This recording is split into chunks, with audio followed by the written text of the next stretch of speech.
What's up, people? We're back. We're here. And we're here to talk about Until Dawn. Was it as good as the game? I've never played the game, but I can tell you it wasn't. It definitely wasn't. Did they follow the source material of the game? Again, I've never played the game, but Trailer, no I clue. highly doubt it. They probably just did some basic shit like they always do for games, video game movies, which I don't understand. But yeah, welcome to another episode of Horror Research 30. And we are here. How's it going, guys? I'm good. What's up? So yeah, like I said, Going Until well. Dawn. I never played the Um, game either. So. Me neither. I do want to say this, but before we really dive into the movie. First of all, good evening to everybody out there. Hope you're all doing great. Gamer, how you doing today? How's it going? I am doing very well, actually. I'm happy to hear that. How about you, Trevor? Doing quite well. The movie, I'd like my time back, but besides that, doing great. I get that. I get that. And James? I had a good day. Watched a couple movies. Oh, nice. Nice. Yeah, today was pretty good. I do want to say it's about this movie. Wasn't a big fan of it, but it made me want to play the game. It made me want to check out the game. It really made me want to check out the game because I'm like, there's a few cool things that are probably in this movie that they maybe, I don't know. I'm gonna ask Gamer in a minute, that they may have pulled from the game, like super basic shit from the game, and just left out like all the great stuff that made people fall in love with the game. I could be wrong with that. Maybe they just took the title and that was it. I don't know. That's exactly what I was hoping to find out from Gamer. But before Gamer answers that question, we're gonna dive into ratings really quick. So James, what'd you give this? I never played the game, but I like the kills in it, so I'm just going to go down the middle. I'm going to say a 5. Okay. Trevor? 3, and that's being nice. Now I'm going to say right now, I'm going to say two things. One, you do not have to be nice. Okay, Two, there is negative ratings in this. I go to a -10 because of Blood Lake, so you can go in the negatives if you need to, Trevor. No, it's not that bad. Okay. Gamer? 4.5. 4.5. I'll say 4.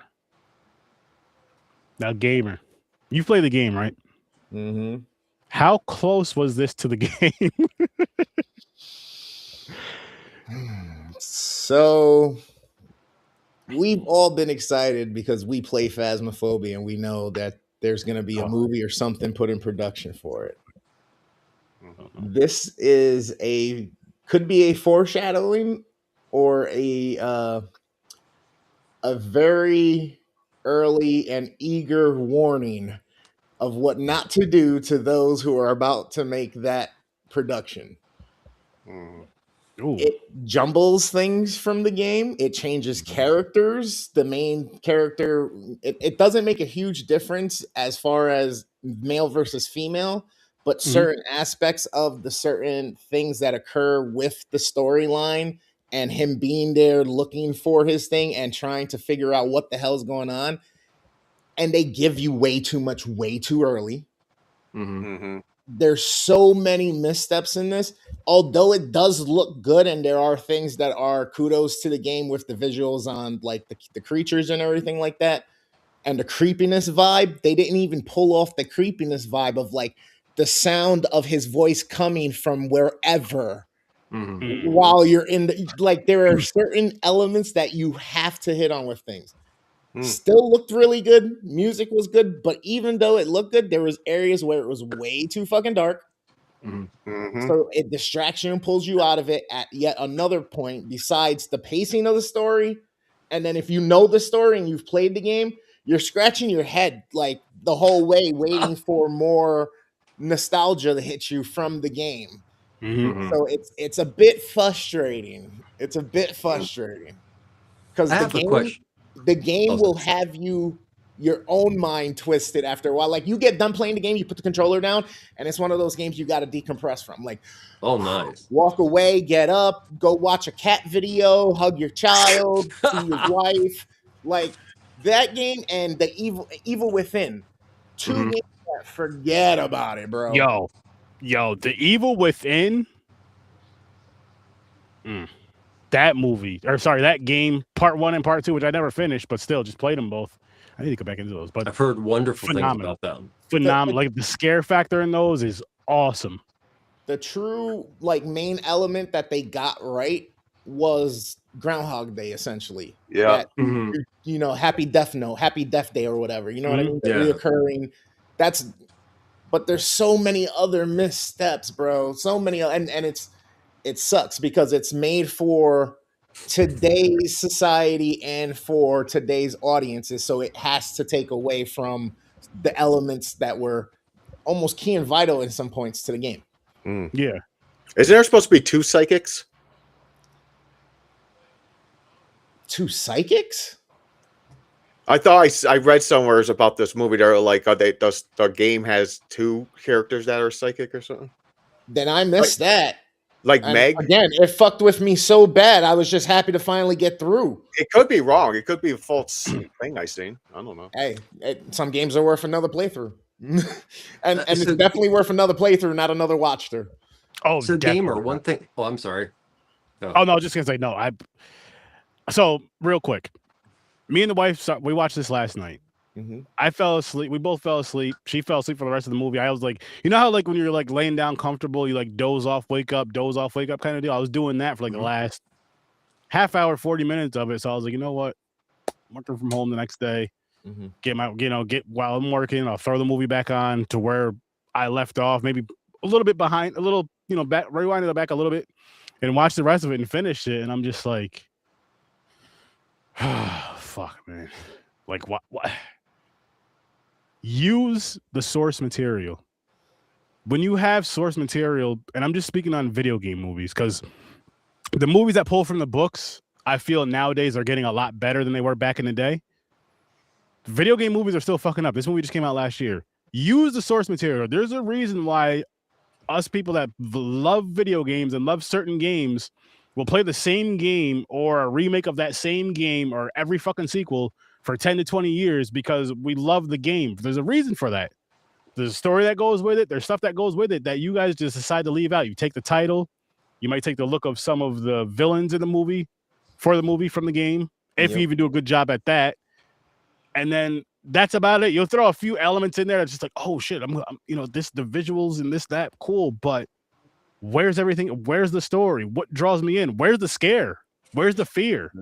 Where's, again, what drives me here? Because if you guys can get better at this shit, you're going to drive the horror gamers and the people that love a game like this to the theaters, and then the horror fans in general to the theaters to like, holy shit. And then you may even get the crossover to, oh my goodness, this movie is this good. I should check the game out. Talk to the people that make the game. Be a fan of the fucking game. Play the fucking game. Learn the game. Love the game. Get a hold of the creators. Hey, we would love to make a movie of this. We would love you to help us out with this. Boom. And you could do such a better job than just ignoring all of that. Do the fans a service. As much as I get that games are a great medium to tell a more voluminous story because of how much gameplay there is, how many nuances and details, and you're doing side quests, this, that, like there's so many little things going on that help build cutscenes. So I understand that some games take 10 hours, some games take 50 hours or 100 hours to complete. Yeah. I get that. So it's hard to pick and choose, but just pick one of those main storylines and always make it come back to the center. And with even that being said, not everything has to be modernized and politicized and agendaized. Just leave it the fuck alone. It was entertaining as it was, and now it's something you made real for us. Why do we need to now change these other things? Like, stop. If you want to make a political statement in a movie, go make a political movie and a political statement. The movie itself and the game itself made enough of a statement about the human psyche as it was. You didn't need all this extra fucking mumbo jumbo with all the fucking. It irritates me. I mean, no matter what, the characters in this film are shallower than a puddle of piss. So it doesn't even make a difference, in my opinion. I mean, one of the things I wanted to ask you, Gamer, and it's something that I was like, man, okay, this is kind of interesting. Oh, this, wait, why aren't they doing this? Is there a lot more lore in the game versus what we got in the movie? Yeah, because like you pretty much start off the game not knowing what the fuck is going on, because it's like Mhm. that opening scene where she's on the ground and stuff like that, and then all these weird things start happening, like, and you're walking through, and then a flash happens, and you're in the middle of something else, and then all of a sudden another flash happens, and it's so disorienting. And then like you pick corridors and things change, and there's like all these different things that occur, and you're the whole time trying to figure out like what the hell is going on? Is what's real, what's not real? You got the creepy voice of the guy. He wasn't menacing enough, and I love the guy who played the doctor in this. He does a good job as like a mobster, a Russian bad guy. Like I love him. He can be an asshole. He can be mean. He wasn't really that like menacing, dreadful, and like where you get that sense he's really, really enjoying this, and it's He was more menacing and, running and the the thing store is, at you the don't beginning. even know who he is when you're in the game until like so far into the game. You don't realize any of the things about the creations or none of this stuff. You're just experiencing it, and then back again, and then it changes, and then you don't know none of that until like the third act of the fucking game. This thing So do gives they it do they lose their 40 memory? minutes in, 40 minutes in. I don't think they lost their memories. Yeah, every time they died, they didn't know what the hell happened. They go, I can't remember enough. That's why they had to record it. And the one girl's writing the name in the book every day. Yeah, she goes, ended up being we like died more 15. than once because we wrote our names multiple times in the book. Well, I mean that wasn't like the film was written in a way that it was completely off. Yeah, and and that's another misstep then too. If they did play it like that, but then the movie didn't even feel like, because every time they jump back, it's they're already in action, like they already know what's going on. You fucked it up. Like that's how the game is, but the game is also confusing, and you don't know what's going on. You don't know, you know what I mean? You know everything because you got the bird's eye view of it all. So good luck with Phasmophobia. I wonder if they'd be better off with doing, which I'm going to say something about Phasmophobia in a minute, but if they would be better off doing some of these video game movies into a series, like an 8 to 10 episode series, because then you have there's 10. Say if you did 8 to 10 episodes, that's 8 to 10 hours, an hour per episode. You have time to build character development because these games, like I mean, they don't go. They do all that. They build it up. You at least learn about the main handful of characters. You learn about the main story, this, that, and the third. You could do that with a series. And then as far as Phasmophobia goes, Halo I think finally did it. I think what will work for them, two things I think that'll work for them. If I'm not mistaken, I believe whoever's making the movie is working with the creators of the game. And two, there's not really like a story of the game besides like ghost hunting. Yeah. So it's like they could kind of fill in a story, and hopefully they use the locations from the game in the movie one way or another. I don't know how they'll get them there, this, that, and the third, but hopefully they'll kind of build around that, because I've watched a lot of like ghost hunting type of movies or something like that. Like Grave Encounters, for example, is a great one. I love that one. Or Ganjam Asylum, for example, which would be different from Phasmophobia, but similar to where like a group of people, a team of people go in and figure out if this is real and kind of go hunt it. So if they kind of go with similar to those, just with that, but tell it in the Phasmophobia way, I think they could do something good with it. I really do. I hope they don't fuck it up, but we'll see. And again, I said, I also hope they got to recognize the ghost and try to stop it. Like yeah, have something like that. Just not going in and going, oh yeah, that's a banshee, then go on into the next. You know? Or like say if they had to do it to where maybe they put it in a movie to where like, you know, yeah, I like that too. Or if they knew like say just using Tanglewood, for example. Say Tanglewood had the Banshee in it, and they knew Tanglewood had the Banshee. Say the diner had the gore. You know what I mean? Say like each location had a different ghost, and they knew it was there. They just had to find it, make sure it was that ghost. Whatever the case may be, I don't know. But I just hope they pull like everything they can pull from the game, which is everything, and put that into a movie. But we'll see. Again, but would that work better as a series as well? If you really think about it, like would video game movies work better as series than movies? Because then I feel they can really go into more detail. Like look at Welcome to Derry, for example. If they made Welcome to Derry into a movie, it wouldn't be that great. It was 8 episodes. you got a nice build up of everything, and it was cool how it connected with chapter 1 and chapter 2 of it. And I like how they're going backwards with it, doing prequel, basically, but they're connecting everything together. But they're doing it as like 8 to 10 episode series, which I think for a lot of stuff it works better than a movie does. And I feel maybe video games that want to be made into live action adaptations should kind of follow suit and do that instead of what they've been doing over the years, which is movies to where they ignore everything. May I interject? Yeah, of course. It kind of depends on the game and like the context of it. All right, because Uncharted, I love that video game series. It's an adventure treasure hunting game. You find like Shambhala, the City of Gold. You find El Dorado, and you're fighting the baddie who's the rich and wants the power or whatever, right? And you find these artifacts, and they did a good job with the movie, but that's all they did because they changed certain things instead of just literally giving us exactly what we play through. Because those games, everybody play through those games says the same thing. I'm playing through a movie. So it's already set for you. There's all these different connections and all this lore and like real historical stuff that some people may know about because that's their interest. Some people may not, and now they might go digging for that or educate themselves. But either way, there's this intrigue and there's a lore that just goes with that, so it's easier to do. They would have had much more success if it would have stuck to the character types from the game. Like Mark Wahlberg, completely wrong cast.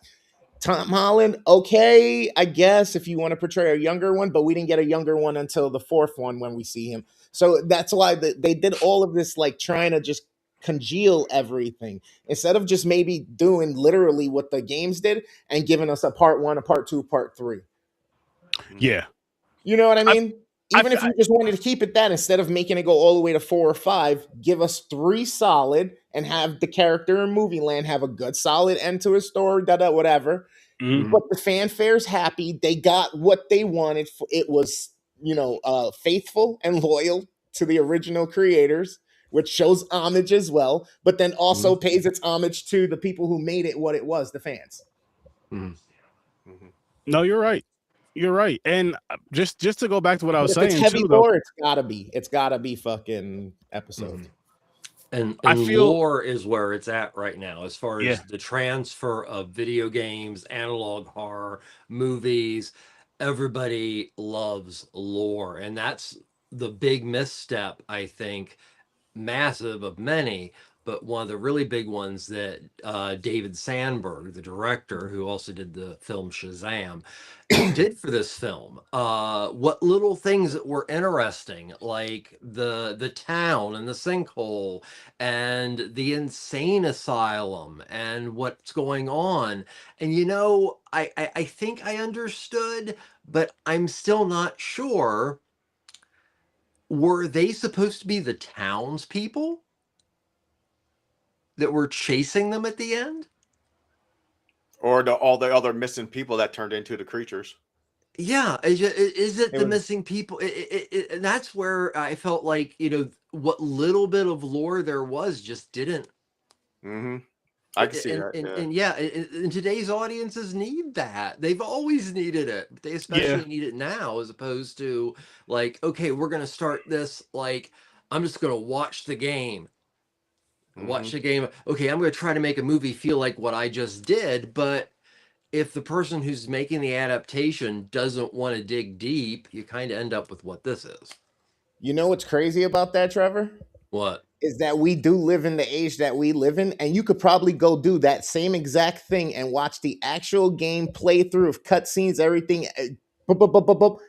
and it still be better than this because it's more involved. It explains more. It gives you more. You get more of the intensity. Like, I'm horrible at video games, and I hate it because I know there's all kind of great stories and concepts out there that I just can't get beyond like level 2. I watch some people play games because they take too long. If it's over 10 to 20 hours to beat a game for an average gamer, I won't even consider playing it because I'm like, I don't, not that I don't want to spend this much time on it. It's just I can't. I just Yeah, can't. exactly. You know what I mean? So it's like, all right, but I can get the entertainment out of it. I can learn about the game, and then I can go watch somebody play the game because we live in that day and age. Well, I always wondered why, I remember the first time I saw somebody I was around, a younger gentleman, watch people play Minecraft My on nephew. YouTube. And I was just like, this makes no sense to you. This makes no sense to me. And then once my kids started doing some of the same, I was like, oh, this shit's play by play. It's the new style of sports announcing, and it's also social. So, this is another thing. If you want to really appease fans of a source material, let's take video games, really capitalize on those special things that the fans love about that versus any other game. And I will end what I think about this film by saying one thing.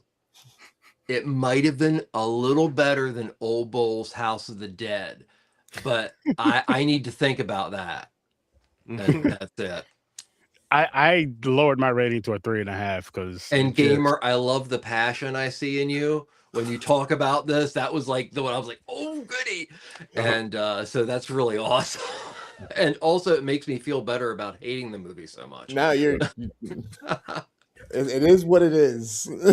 Freaking Aaron, move mine down to a 4. I got you.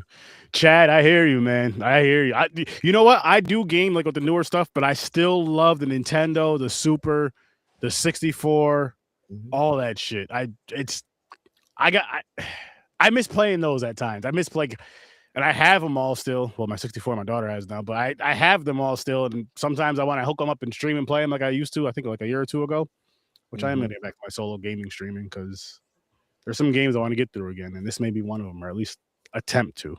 I'm not gonna lie, because like Gamer was saying, like it's just tough with like you want to spend these hours on a certain specific game. Like I want to dive back into Resident Evil 7, which I did start it.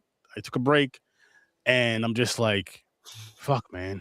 Like because I have so much fun playing Faz with these guys and all these other games. I'm like, I do love that solo aspect of it with the story-driven games and all that stuff.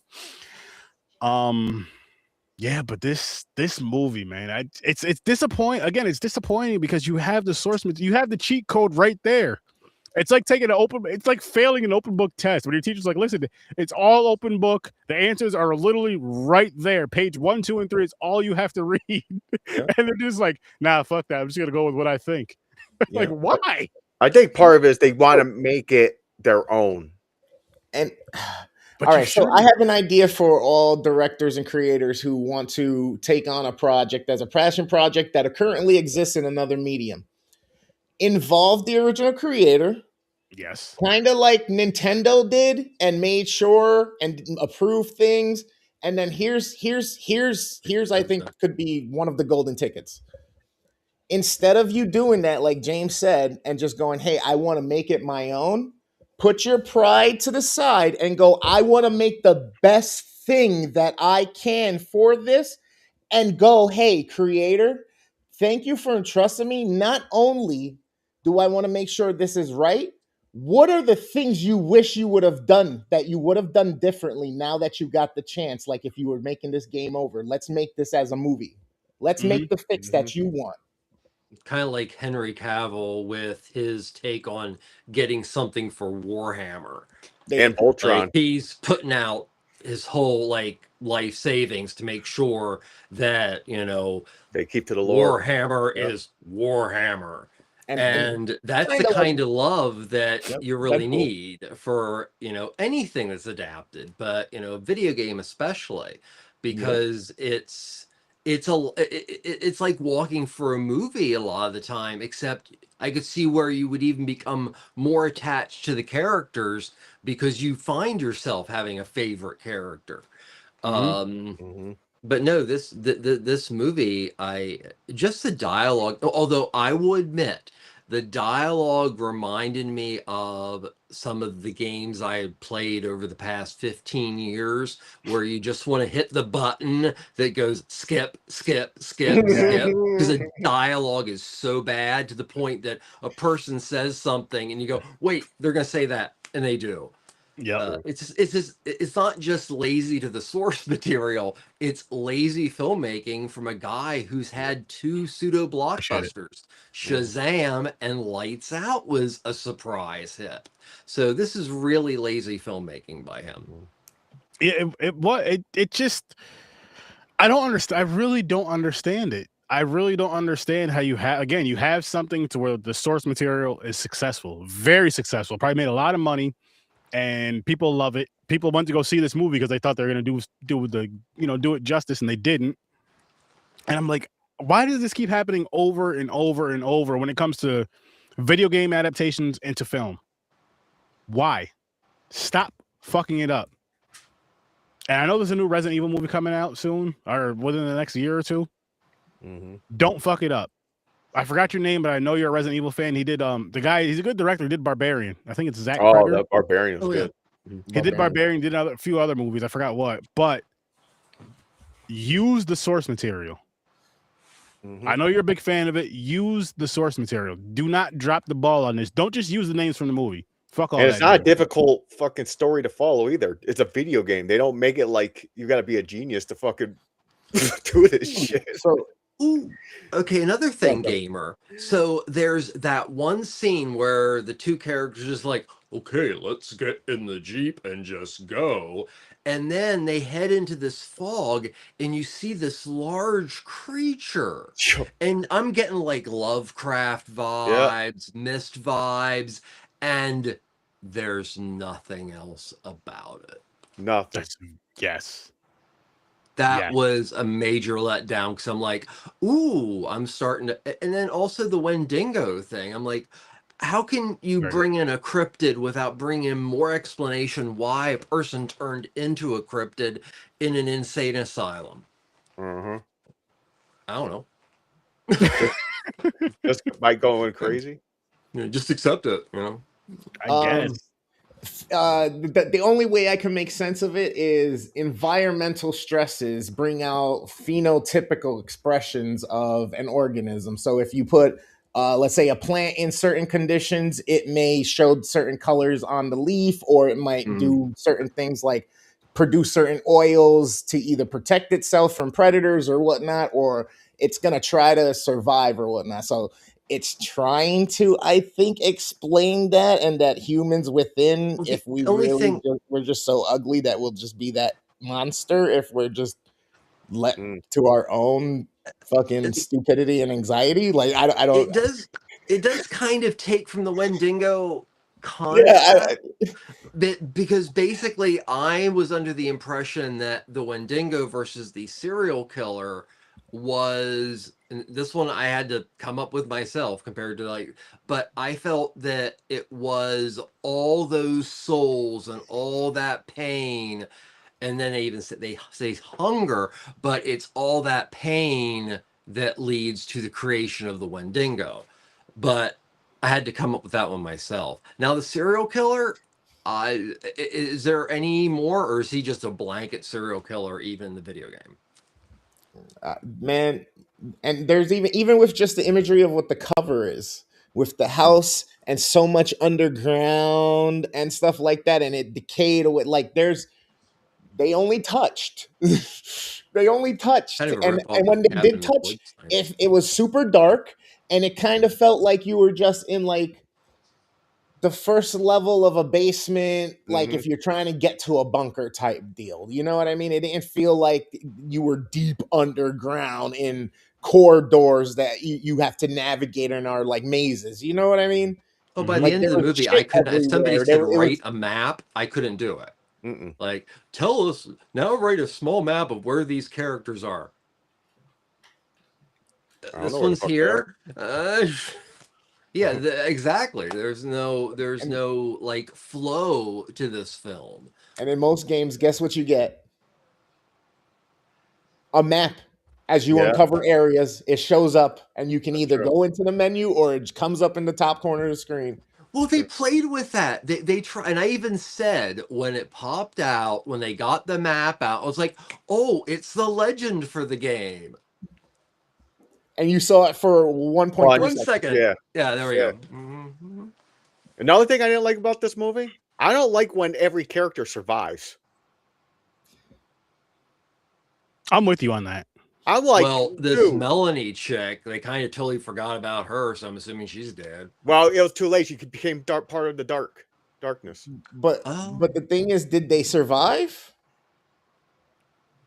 Because on the monitors it changed. He started whistling, and the vehicle pulled up. I think it's a new vehicle. It was a van, not a Jeep. Oh, okay. I thought I couldn't see. It changes to a different house. Yeah. So it's like, yeah. So it's like he's still alive doing his experiments. Is he dead? Is he supernatural? Is he like a djinn? Like, is he doing tricks and shit on fucking people just to have fun? I don't understand if he's alive or a fucking ghost. I don't know what's going on there. Bro, they tried doing almost like he's fucking what's his name? The dude with the white hair from Resident Evil, fucking Spiker or no. No. I know his name. I just can't think of it. Riker? Fuck. I forgot too. I know what you're talking about though. Yeah, how many times hasn't that man been killed in Resident Evil? True. Oh, what is and then it comes to find out Resident Evil's all clones. Like Albert Wesker. I'm like, wait, what? Yeah, Wesker. Yeah. But he also got, like, in the game, he got the fucking virus, whatever it is, the virus in him. So that's why he was the way he was. And they fucked it up in the movie, of course. Yeah. The movies, because we did review those. What's good, Grandizer? What's good, 3 Geeks? What's up? As far as that I'll say probably not, but if so, it'd probably be more so on Popcorn and Pints. But I don't know if we're gonna do that or not, just because we're so scheduled out with Popcorn and Pints stuff right now. What is it? As far as an honor for Robert Duvall. Oh, great Robert Duvall. And was he in any horror movies? Oh, I can't think of anything off the top of my head, but I give it a 3.5. Seen snobs. I'm going down. I'm giving it a 3. I dropped it down more. I gave it a 4.5. I wanted that douchebag to die. It stayed dead. The fucking the jock one type. The one who was driving the Jeep. Yeah. I did not like him. The Kinko copy characters. It was just. It was bad. It was rough. They had to have every type too. You notice that? It's always the same type. You got the jock. It's like a Scooby-Doo gang. Like those motherfuckers are not really friends with each other. He was annoying. Well, it almost got self-referential there for a little bit. And I was like, oh, well, is this not taking itself seriously? Yeah. And then it didn't follow that either. It just honestly, I think, unfortunately, David might have got stuck with a project that was a license that was going to run out. And they were just like, oh, shit, we spent so much for this license. We got to make something from it. And that happens a lot. And that's why a lot of times you see adaptations that are shit, because they're like, well, either we lose the fact that we paid millions and millions for this license to eventually create something, or do we just throw something together and, lick our wounds and whatever. I think I originally gave it a 5 when I said it's okay, because I think the kills like entertained me in a way where I was like, oh, it wasn't that bad. But now we're talking about, I think, the storyline and it's shit. It's crap. But I still give credit to the effects and the kills. Like some of them were pretty fucking cool. Like when that dude got chopped in half right in the fucking beginning. I was like, yo, what the fuck is going on? I was like, this movie's gonna be like this. There's gonna be gore, fucked up shit. I like the effects of the old lady giving the mask and she started rotting, and it got turned into. I thought that was pretty fucking cool. You know what it is? Cool, there's cool visuals. Yeah, cinematography was nice too. Like Gamer said though, when they're underground, they could have made that beautiful, but they made it dark. So I have a question. I'm sorry to interrupt you, but so it goes with the dark. I just want to make sure it wasn't my Netflix. I thought the same thing. The only thing that makes sense and would be an editorial decision is, oh, we can't finish, or we're trying to hide some shitty makeup. And so, yeah, that was another lazy element. Thank you, Gamer. So sorry, James. No, you're good. The lighting guy was off that day. Yeah, he was off. Yeah. So really quick, I just want to let you guys know what we reviewed this year, which good movies all the way up to this point. So we kicked the year off with Sinners. We had The Sadness right after that. Clown in a Cornfield. Surprisingly good. Surprisingly good, yeah. The Substance. The Long Walk. Yep. Him. Fucked up. Yo. And then this. So then and then we're here. Then we ended up here. It could be worse though. It could be worse. And it probably it may be at some point. It may be at some point. Again, we're doing 2025 horror movies. Up until certain parts of the year where we do our certain things that we do, but could 2025 be horror Mario movie. Brothers with John Leguizamo and Bob Hoskins. Oh.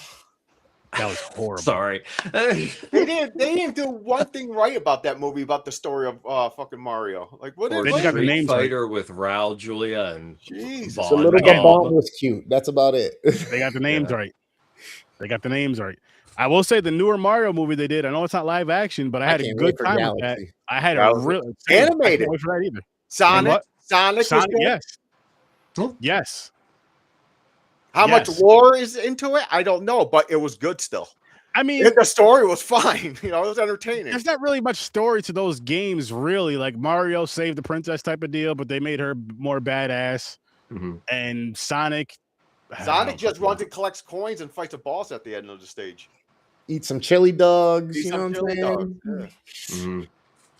3 Geeks Street Fighter was fucking terrible. Street Fighter. And Street Fighter is Super Street Fighter is my favorite fighting game of all time. That movie, like, you know how when you watch a movie as a kid, like you're expecting like, oh, I'm gonna love this because it's Batman, or I'm gonna love this because it's Street Fighter. I fucking hated Street Fighter. Yep. I like Street Fighter the movie video game. It's called Street Fighter the movie. That video game better than the movie.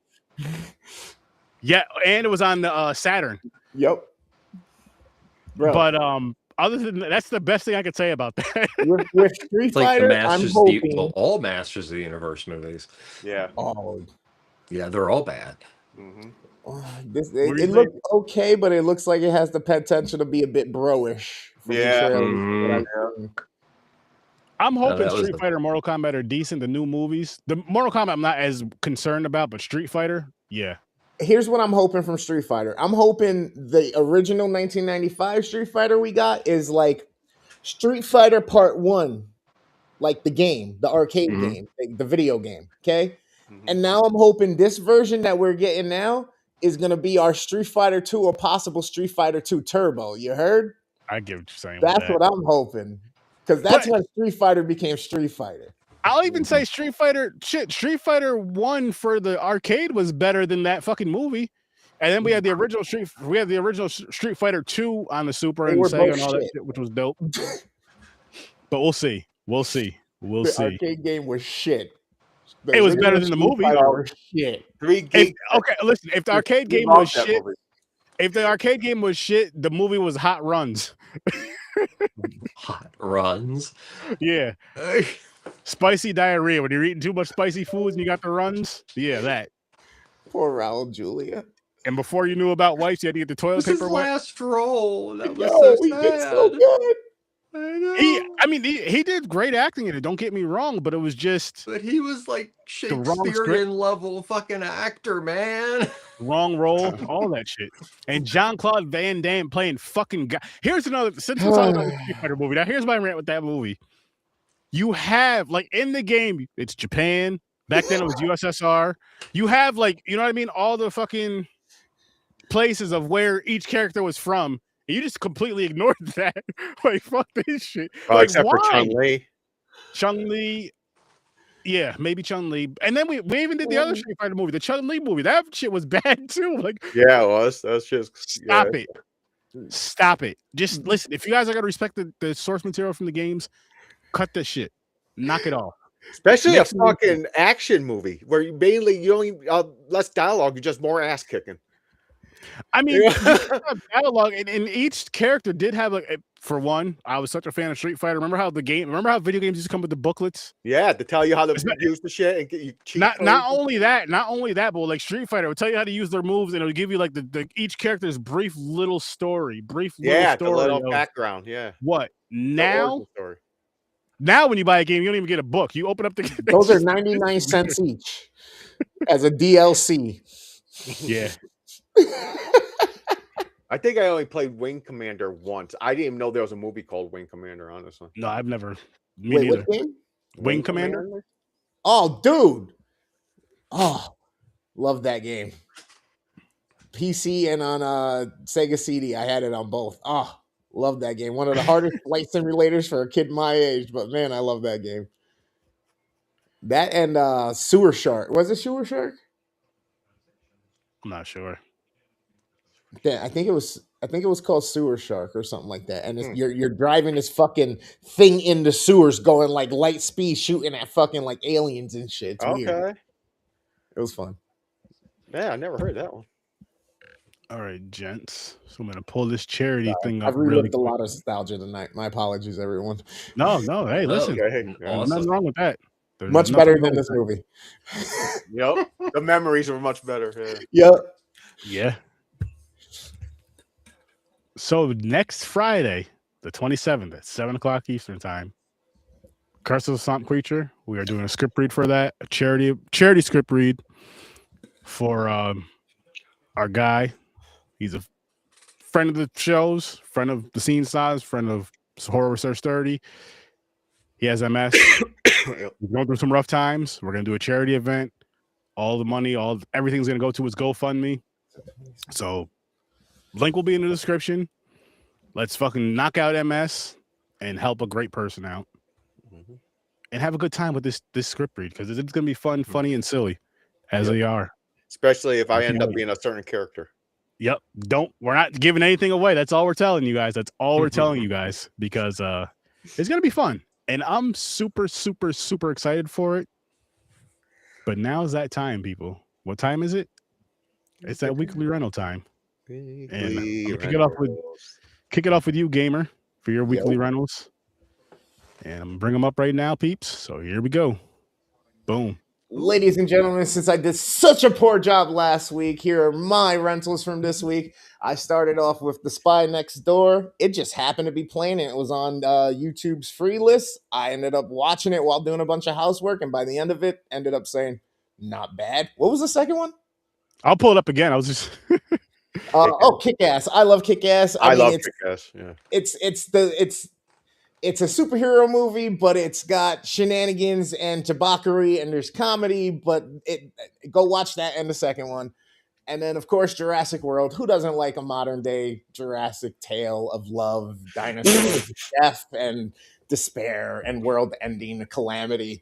Starring Chris Pratt. It was a great time. And then Demolition Man. It's a classic. It starred with Sylvester Stallone and Wesley Snipes. And if you're a fan of action movies and the 90s, you probably know it's probably one of Wesley Snipes' best performances as well. Yeah. So, aren't they making a follow-up to that? They're making I think it's a reboot or yeah, because I thought they were both like tied to some recreation of Demolition Man.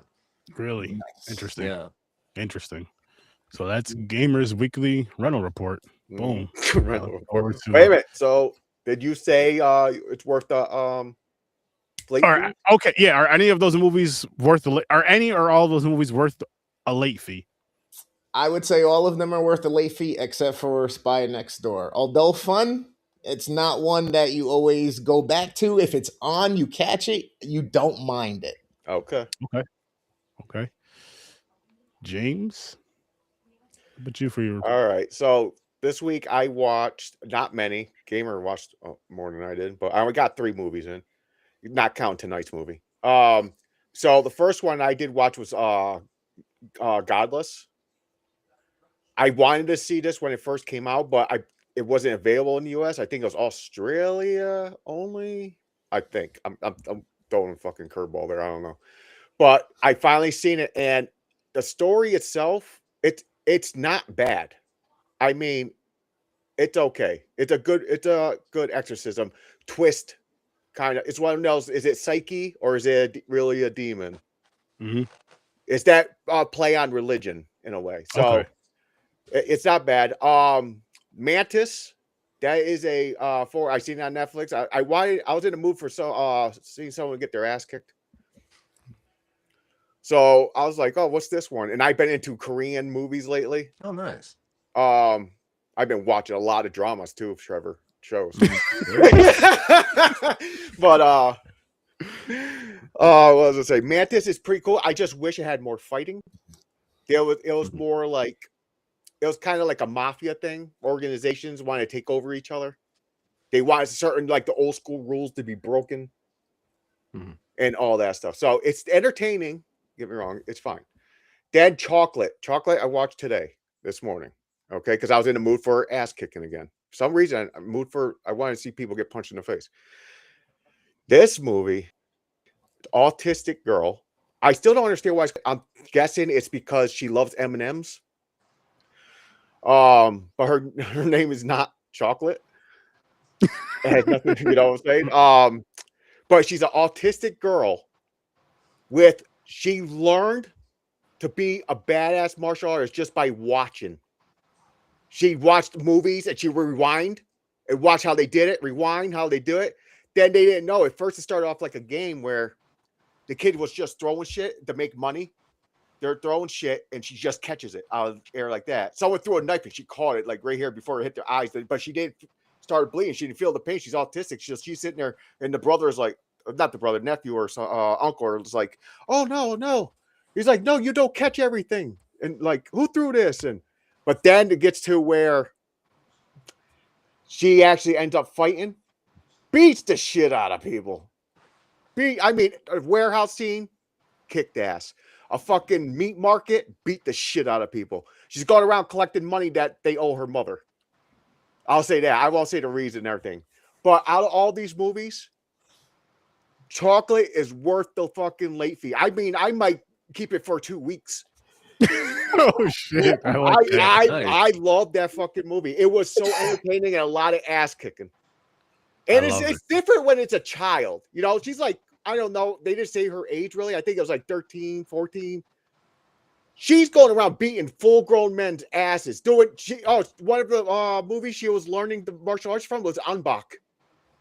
The flying knees and the fucking elbows and stuff. Yeah. I was like, yo. That's high, isn't it? Awesome. Yeah. That's my weekly Reynolds. Very nice. Nice. And Trevor? Oh, well, I'll first say that I would actually these are 4 movies I saw this week that are worth keeping a day or two. So let's start the other way. Hands of Orlac, a 1960 Christopher Lee film, directed by a guy named Edmond Revelle, who was a French filmmaker who did a lot of French New Wave films. It was released around, well, it was latter, but some of you might remember a horror movie called Mad Love. And both these are based on a story and also a silent film. But what makes this one really interesting is it really plays on the idea of subliminal in the mind. So Hands of Orlac is my first film for this week. Nice. Odio mi cuerpo, or I Hate My Body, is a film that is part of the Spanish subversive movement post dictator Franco. by Leon Klivnovsky, who did a lot of science or horror films and also westerns. Now, when I picked up this film, I got it from Mondo Macabro. I assumed it was going to be a piece of shit.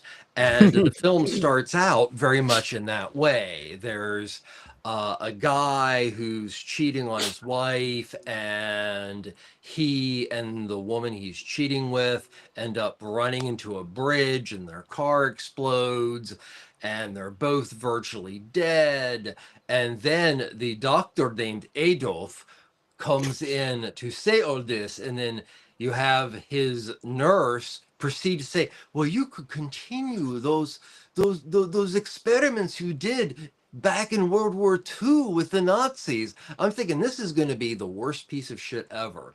But what happens is the guy's brain is put in to the woman he was with's body, and I'll be honest, it is one of the most transgressive and massive feminist statements, which includes references to the Catholic Church and also Spain post and under Franco. So definitely recommend that one. Okay. Nice, nice. Lo Spectro, or The Ghost, Ricardo Freda. This is one of the films he did without Mario Bava. It's a great companion piece to another gothic, beautiful film he did called The Horrible Dr. Hitchcock. Kind of gaslighty in its plot, but just beautiful Italian gothic stuff, written by the legend Ernesto Gristaldi. Mm. And a really intriguing film, La Campana de Inferno, or The Bell from Hell, that the director, Guerin, actually died before the end of the film, and a pretty major legend of Spanish cinema, Juan Antonio Bardem, finished the film. It's also part of that post-Franco Spain subversive cinema, and it has a lot to do with class and things of that nature, but it takes it to such a surreal end that the characters are visually compared to and brought to a level of being cattle slaughtered in an abattoir. I wouldn't say it's an entertaining view, but it's definitely a fascinating film that takes some major chances post-Franco Spain. Okay. Nice, nice, nice. Now, really quick, Trevor, I can't remember if you said this or not. Were any of those movies worth the late fees? Worth the late all fee? of them. All of them are worth okay. the late fees. And Nice. I watched Hands of Warlock twice this week, so. Nice. Wow. Nice. So, I guess I'm up next. Ooh. So I'll kick it off with Valentine. I actually watched that. I believe we watched it on Valentine's Day. Or no, actually, no, we watched it that Sunday.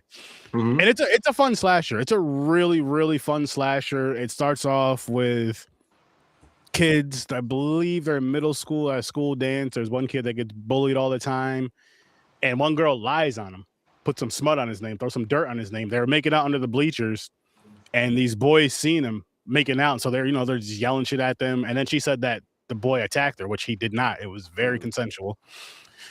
And then they grow up to adults and some shit happens, some slashing happens, and it is entertaining. It's worth a one-time watch at least. I wouldn't say it's worth the late fees, but it is worth a one-time watch. And all these movies I'm about to tell you about are on Tubi. Movie number 2, The Plague. This one here was an interesting film. I wish they got deeper into the story and like as to why certain things happen. So there's a part where it starts out where there's kids, like the kids in the town, all of them are in a coma for 10 years. And they all go in a coma at the same exact time, and they all wake up 10 years at the same exact time. And they're violent as shit, just fucking people up and killing and all that. But they don't really, I didn't figure out why. They didn't really explain why. Fun watch, good watch, one-time watch, not worth the late fees, but also not a bad movie. The next one, Low Lifes. This here was a good fucking time. This here was a really good fucking time, and it's close to being worth a late fee. Close, but it just missed in my opinion. But it gives you Texas Chainsaw Massacre vibes in a sense, and it's one of those movies where it's like you don't want to judge a book by its cover as far as the looks of people and all that, because there's a family traveling in an RV, and they end up going to a home. And let's just say some shit happens at that home. I don't want to give too much away, but some shit happens at that home. Bunch of violence, bunch of killing and all this shit. And you're just like, oh my gosh, I would have never thought. Definitely worth the watch. Not worth the late fees. Now this right here, Intruders, was the best movie I watched this week. This was fucking awesome. This was definitely worth the late fees. It's a home invasion film. And so there's a lady, I believe her name is Anna. Her brother dies, and they were like really close. Her brother dies, they live together. He dies, I believe, of cancer. And so there's a funeral for him, of course, and she does not go to the funeral. The people who invade the home think that she's gone, think nobody's home because they know about the brother being dead and all this other stuff. So they come and invade the home, and let's just say they get into some shit they didn't think they were going to get into.